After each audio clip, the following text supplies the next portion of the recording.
पुरुषी महानदी महानदी रे बन्या आशंका फल महानदी रे छोट धरणर बन्या आसव संध्यारे मुंडुली रे पहुंचब बन्या जल 6,16,000 क्यूसेक बन्या जल मुंडुली रे प्रवाहित होउछि। मुंडुली रे बन्या जल पिक रे अछि परे कमिबो। हीराकुदर 8टी गेट दे जल निष्कासन जारी होछि। जिला प्रशासन सहित जल संपद विभाग प्रस्तुत अछंती। ब्राह्मणी जल जाउथबा सबु गेट बंद अछि। 3टी ब्लॉक रे 50 मिलीमीटर वर्षा, ढेंकानाल भुवन रे 100 मिलीमीटर अधिक वर्षा होइतबा जल संपद विभाग सर्वोच्च जंत्री चंद्रशेखर पाढ़ी सूचना दैछथि। मुंडली रे हमर वर्तमान दिन 11टा बेलू 6,16,000 क्यूसेक जल प्रवाहित होउची।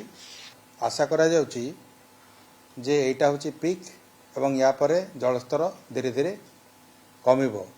कारण दुईटा जिनस रही गोटे है हीराकुद रे वर्तमान 8टा गेट देखिरी डिस्चार्ज होची डाउनस्ट्रीम को। तो सेटा गोटे रहा वर्षार आखि दृश्य कौन सी वर्षा ही ना।